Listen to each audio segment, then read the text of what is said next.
saya tidak bisa berharap lagi kepada Pak Jokowi, saya akan memilih yang lain. Oke. Ibaratnya kotak kosong, saya pilih kotak kosong. Asal jangan yang bau-bau Jokowi gitu ya. Asal karena saya berharap perubahan. Karena saya sudah tidak bisa berharap lagi. Karena menurut saya ini tertutup sekali gitu jalan kita. Sementara rakyat udah di bawah tuh udah hancur-hancuran gitu loh.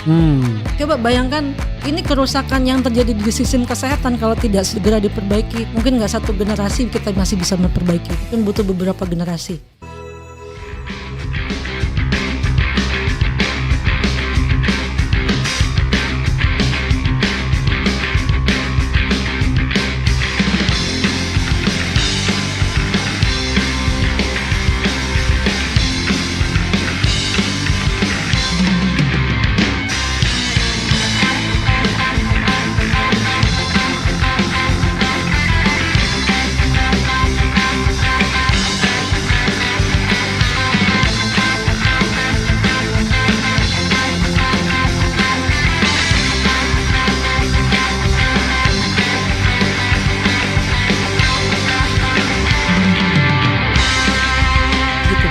Dokter Eva ini, saya tidak tahu kenapa kemudian dokter tapi juga dia berpolitik. Tapi jangan salah ya, yang namanya dokter atau profesi lainnya itu politik itu adalah hak warga negara. Cuma memang apakah itu akan berpengaruh dengan profesi dokternya atau tidak? Karena bagaimanapun kan dia harus melayani siapapun, whoever ya. Kan kalau orang mau apapun kan nggak ditanya kamu milih siapa kan enggak kan. Tapi alasan dokter, yang saya tahu dok ya, dokter itu demo Ahok kayaknya pernah gitu ya. Kemudian saya tidak tahu, kayaknya bagian tim sukses Anies Baswedan juga kayaknya. Ya, yang saya lihat begitu. Coba dokter jelaskan afiliasi politik yang menurut saya itu hak warga negara dan dokter bukan ASN. Silakan dok, sebelumnya dok. Ceritakan pengalaman berpolitik dan berdemonstrasi walaupun, atau jangan-jangan masuk partai politik juga dokter Eva? Tidak. Enggak, oke silakan. Jadi saya sendiri tidak ada kepentingan politik di sini. Oke. Jadi Bang, saya awalnya turun ke jalan adalah karena awalnya profesi saya itu selalu jadi kambing hitam dari setiap kebijakan yang dibuat oleh pemerintah. Jadi saya merasa organisasi profesi saya tidak mewakili kami. Jadi ketika setiap dulu awal sekali kami turun ke jalan itu adalah masalahnya waktu itu adalah KJS salah satunya. Dimana waktu itu KJS itu program Jakarta Sehat yang dimana Pak Jokowi dan Pak Ahok jadi gubernur, dibuka keran seluas-luasnya bagi masyarakat untuk berobat ke rumah sakit gratis. Oke. Tapi fasilitas kami tidak ditambah. Terus setiap kesalahan disalahkan ke kami. Coba abang bayangkan, pasien datang semua euforia, pengen berobat ke rumah sakit. Karena gratis? Karena gratis. Itu zaman Ahok ya? Ya zaman Pak Jokowi, Pak Ahok. Jadi semua bebas berobat ke rumah sakit gratis. Tapi fasilitas kami belum diganti nih. Rumah sakit belum diluasin, obat tidak dilengkapi dengan cukup. Otomatis akan banyak terjadi penumpukan pasien. Ini kan harusnya jangan kami yang disalahkan. Kami itu apalah gitu kan. Kami hanya ibaratnya buruh di lapangan yang bekerja. Kami tidak punya kompetensi untuk menambah rumah sakit, menambah ruangan gitu. Tapi judulnya apa dulu? Disebutkan kalau ada dokter yang menolak pasien, pokoknya semua salah dokter. Oke. Padahal apa mungkin dokter menolak pasien? Yang ada kan harusnya pemimpin tahu. Dia kan bisa lihat ke lapangan bahwa tempat yang tidak ada bukan salah kami. Nah di situ awalnya saya merasa tidak ada yang mewakili kami. Oh, oke. Tapi kan dokter swasta. Saya di negeri. Oh, rumah sakitnya negeri tapi bukan ASN. Bukan ASN. Oke. Jadi waktu itu kita kebanjiran pasien dan yang selalu salah adalah dokter gitu. Harusnya pemimpin itu mengakui bahwa mereka tidak siap dengan sistem dan itu berlangsung sampai saat ini. Apapun gagalnya program pasti kami yang disalahkan karena mereka tahu dokter ini nggak banyak yang mau ngomong, nggak banyak yang mau bercerita gitu. Dan di saat BPJS yang memang dari awal itu sistemnya tidak sempurna, banyak serba kekurangan karena itu kan merujuk dari sistem KJS tadi, ya kan, Kartu Jakarta Sehat. Itu dengan segala kekurangannya yang disalahkan selalu kita gitu loh. Coba abang bayangkan, yang tadi saya bilang rumah sakit dibuat bertingkat-tingkat dan pasien harus lewat vaskes pertama. Itu dibuat pasien harusnya kan puskesmas itu vaskes tingkat 1 itu hanya bersifat preventif edukasi kepada masyarakat, melayani penyakit-penyakit yang sifatnya hanya ringan. Tapi kan kalau sekarang dipaksa untuk melayani semua penyakit. Kalau merujuk banyak syaratnya.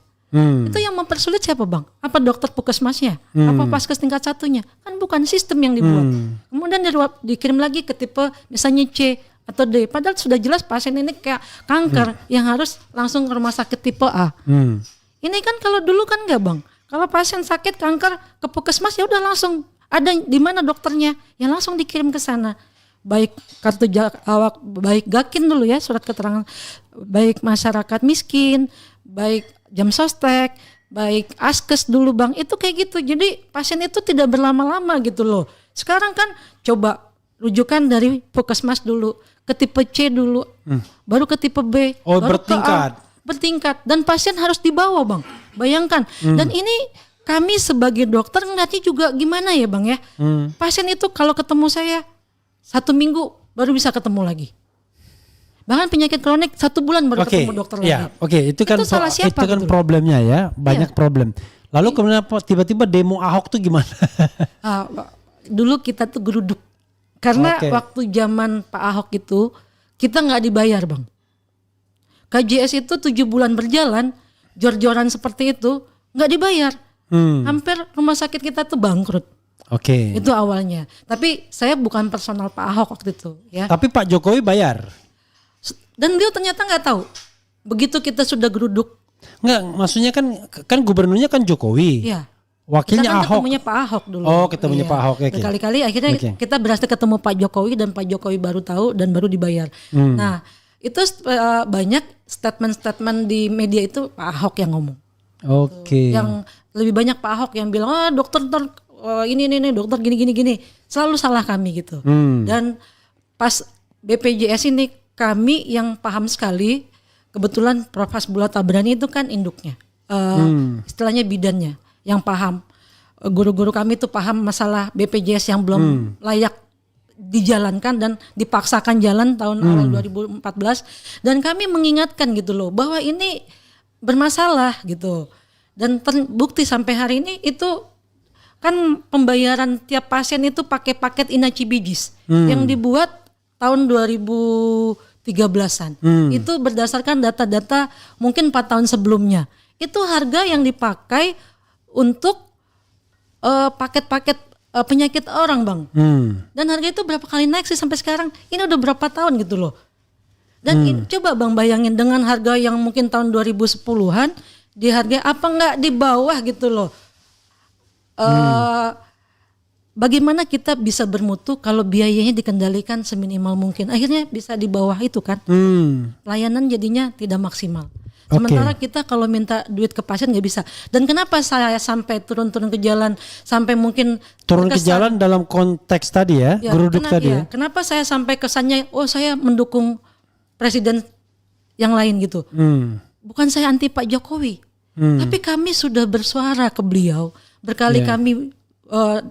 Organisasi profesi saya sudah datang, kami juga sudah datang ke kami itu apa dokter? Kebetulan saya ya. Kebetulan atau apa? Ya, saya ini ketua Dokter Indonesia Bersatu. Ya, saya ketua dokter yang kami dulu turun bersama-sama. Boleh dibilang kita itu dokter yang pertama turun secara serentak di Indonesia. Istilahnya apa ya? Baru itulah ya kita bisa disebut ya dokter yang sampai turun ke jalan protes. Nah, jadi karena kami merasa ID dengan secara formal tidak bisa memperjuangkan, kami turun, dan saya juga akhirnya masuk bergabung dengan ID sebagai pengurus. Kami coba sudah ke DPR, kemana audiensi, kemana-mana, ke kementerian dan segala macam, tapi jalannya buntu. Karena ID pun buntu, kami buntu, akhirnya kami sebagai gerakan moral turun ke jalan supaya didengar gitu. Karena secara organisasi profesi kami sudah menyuarakan secara legal, secara formal itu tidak berhasil. Nah, setelah kami mengalami kebuntuan, mencoba mengetuk hati Pak Jokowi sebagai presiden. Tapi berulang kali kami mencoba bersuara, tidak ada yang berubah. Dan makin hari sistem kesehatan dengan carut marutnya itu semakin memberatkan kami dokter dan juga merugikan masyarakat gitu loh. Coba dengan rujukan berjenjang ini, saya kalau mau ngerujuk pasien, kalau belum bisa diterima di rumah sakit tersebut, sementara saya tidak punya fasilitas, itu saya nggak bisa merujuk ke rumah sakit tipe yang lebih tinggi. Makanya mungkin abang pernah dengar pasien meninggal di jalan karena katanya ditolak di rumah sakit tipe yang lebih rendah. Padahal bukan itu kejadiannya. Jadi kita kalau merujuk susah, akhirnya yang kejadiannya gimana? Supaya pasien ini bisa diterima di rumah sakit yang lebih tinggi, pasien memilih untuk pulang, datangi rumah sakit tipe yang lebih tinggi. Itu adalah cara-cara supaya pasien bisa mendapat pelayanan di rumah sakit tipe yang lebih tinggi. Akibatnya apa? Kalau pasiennya masih bisa kuat di jalan, kalau nggak kuat, jaraknya jauh, terjadi meninggal. Itu jadi banyak kasus-kasus yang dulu dibilang kita menolak pasien atau pasien dipulangkan meninggal, itu kejadian seperti itu karena kita rujuk-merujuk itu tuh susah gitu kalau sekarang. Sementara rumah sakit yang kita rujuk itu penuh gitu. Jadi kita coba bersuara, banyak nih masalah-masalah di lapangan dan kita coba sampaikan secara baik, secara formal tidak mendapat jalan. Akhirnya kita mencoba mencari perhatian kepada pemerintah, tidak juga. Akhirnya tentu kami harus ganti gitu loh. Ini kayaknya kita nggak bisa berharap ke beliau terus. Itulah kenapa kesannya saya dan kawan-kawan itu terlihat berpihak ke calon yang lain. Sebenarnya kami tidak peduli siapapun presiden, kami tidak ada kepentingan. Cuma ini karena kepentingan masyarakat, rakyat yang semakin hari yang kami rasakan sistem kesehatan semakin tidak pro rakyat. Oke, jadi sebenarnya concernnya tetap pada kesehatan. Kesehatan. Ya? Oke, itu Dokter Bersatu itu masih ada organisasinya sampai sekarang? Masih. Sekarang ketika yang saya pahami Dokter Bersatu mendukung Anies waktu itu? Tidak. Jadi tapi Dokter Indonesia Bersatu tidak pernah berpihak tidak pernah turut politik praktis. Ketika saya bicara politik itu atas nama diri saya pribadi sebagai aktivis kesehatan. Oke, lalu mendukung Anies itu personal? Ya, karena siapapun presiden. Iya. Karena menurut saya ini saya tidak bisa berharap lagi kepada Pak Jokowi, saya akan memilih yang lain. Oke. Ibaratnya kota kosong, saya pilih kota kosong. Asal jangan yang bau-bau Jokowi gitu ya. Asal karena saya berharap perubahan. Karena saya sudah tidak bisa berharap lagi. Karena menurut saya ini tertutup sekali gitu jalan kita. Sementara rakyat udah di bawah tuh udah ancur-ancuran gitu loh. Coba bayangkan ini kerusakan yang terjadi di sistem kesehatan kalau tidak segera diperbaiki, mungkin nggak satu generasi kita masih bisa memperbaiki, mungkin butuh beberapa generasi. Dan dengan kita sebagai dokter diacak-acak, diadu domba seperti ini juga merusak marwah profesi kami gitu. Jadi apa yang begini kan, pemerintahan ini kan baru ya. Apa yang dokter harapkan dari pemerintahan yang baru ini? Kami berharap, kami dulu. Tapi sebelumnya gini dok, saya sih sebenarnya gini, saya kan antara percaya dan tidak percaya ketika misalnya dokter Eva, dokter Tifa, dokter Siti Fadila Supari gitu ya, kadang-kadang tambah Dharma Pongrekun gitu ya, bicara tentang kesehatan yang ganasnya minta ampun. Kalau dengan Dharma itu jauh lebih ganas lagi gitu. Sama padahal dia bukan dokter kan. apa memang segawat itu ya? Dunia ini, dunia kesehatan, kalau pakai kata-kata Dharma itu total kontrol katanya, gitu. Untuk bahkan kalau saya dengar dari Siti Fadila, orang tuh bisa dimatiin tuh kalau cuma sekedar mau matiin orang dengan penguasaan dia terhadap apa yang namanya yang itu DNA misalnya. Emang segawat itu ya? Betul. Jadi dengan kemajuan teknologi harusnya kita itu semakin percaya bahwa ke depan ini orang tidak lagi perang dengan senjata. Itu fakta. Dengan hanya mengetahui DNA seseorang, DNA sebuah bangsa, itu sebuah bangsa bisa dikuasai. Jadi kenapa itu kami sangat-sangat kemarin itu menolak undang-undang kesehatan itu, karena itu salah satu poin yang paling penting. Kita boleh berantem sesama kita boleh ribut, itu biasa. Apalagi masalah pilpres, tapi ketika sudah ini ancaman bagi masa depan bangsa, saya dan kawan-kawan siap waktu itu turun. Mungkin resiko kami mungkin mati atau apa itu udah kita, karena ini betul-betul penting menurut saya. Itu bukan hal yang mustahil karena ini sudah lama gitu loh. Ini Pak Gatot Nurmantio sendiri sudah mengingatkan dulu proxy war, dan kita ke depan bukan perang senjata, perang biologis, dan paling mudah masuk itu lewat kesehatan. Karena dengan alih-alih teknologi itu kan bisa mengelabui masyarakat, bisa mengelabui rakyat. Itu kan paling mudah, paling halus, cara paling halus menurut saya. Dengan iming-iming, oh ini buat kesehatan, kemajuan, padahal di balik kemajuan itu, di balik yang katanya menolong itu, di situ adalah bisnis. Oke. Dokter, dua terakhir ya. Apa harapan dokter terhadap pemerintahan baru Presiden Jokowi? Satu. Yang kedua ya nanti closing statement, silakan.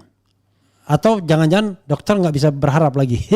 Kita nggak tahu itu. Ya, saya rasa saya sudah berhenti berharap dari beliau. Terutama ketika terakhir Undang-Undang Kesehatan Permenkes tahun 2023 yang mengenai masuknya dokter asing tanpa kendali dengan segala kemudahan yang menurut saya ini sudah di luar nalar ya. Ini betul-betul tidak nasionalis. Saya melihat apalagi terakhir ini di pemerintahan beliau makin terakhir, profesi kami itu betul-betul hancur lebur. Saya berharap kalau beliau, saya habis harapan sudah. Beliau itu Prabowo? Pak Jokowi. Oke, kalau dan Prabowo? Menteri sekarang. Prabowo? Dan saya berharap Pak Prabowo terbuka hatinya, terbuka matanya, bahwa di tangan beliau, andai beliau betul memiliki rasa nasionalis, tolong tanya kami, tinjau lagi ini. Tolong perbaiki ini, betul-betul ini demi masa depan bangsa, bukan demi kami. Ini bukan tentang masalah profesi kedokteran. Ini tentang nasib bangsa, tentang pertahanan nasional, tentang ketahanan nasional. Saya minta dengan sangat, tolong dijaga. Jangan sampai data kita jatuh ke tangan asing. Jangan sampai undang-undang kesehatan ini membungkam para dokter ini untuk bicara kebenaran, kebaikan untuk rakyat ini. Jujur, dengan adanya undang-undang kesehatan ini, banyak teman-teman sejawat saya yang merasa tidak mampu bicara. Oke. Kenapa? Karena bagaimana kita bisa bicara jika periuk nasi kita di sana? Oke. Closing statement. Kalau ke kamera boleh, appeal boleh, tapi ininya digeser ke sini. Oke. Kami para dokter di sini, saya berharap kepada masyarakat untuk mempercayai kami para dokter. Kami dokter Indonesia ini, kami bersumpah atas nama Tuhan kami bahwa kami mencintai bangsa dan negara ini. Apa yang kami lakukan semua adalah demi rakyat Indonesia. Percayalah, sejahat-jahatnya dokter Indonesia, tapi dia pasti akan mencintai bangsanya daripada bangsa lain. Dan percayalah, organisasi kami saat ini memang sengaja ditekan, dijatuhkan, direndahkan, diadu domba adalah kepentingan mereka yang ingin menguasai bangsa ini. Kami mohon kepada rakyat Indonesia mendukung kami, mempercayai kami. Kami insya Allah akan selalu ada untuk rakyat. Mungkin, dan saya minta maaf kepada masyarakat Indonesia untuk oknum-oknum teman sejawat saya yang sudah melukai, itu tidak mewakili kami semua. Kami mencintai bangsa ini. Kami tidak ingin bangsa ini hancur. Mari kita bersama-sama selamatkan bangsa ini. Tidak ada kepentingan politik di sini. Saya hanya karena saya adalah dokter, tapi ribuan jutaan di sana itu keluarga saya, saudara-saudara saya, teman-teman saya adalah bukan dokter, dan saya juga calon pasien. Kita semua calon pasien. Jadi mari kita selamatkan sistem kesehatan ini bersama-sama. Jangan biarkan jatuh ke tangan yang salah. Jangan biarkan kita dijajah dengan cara seperti ini.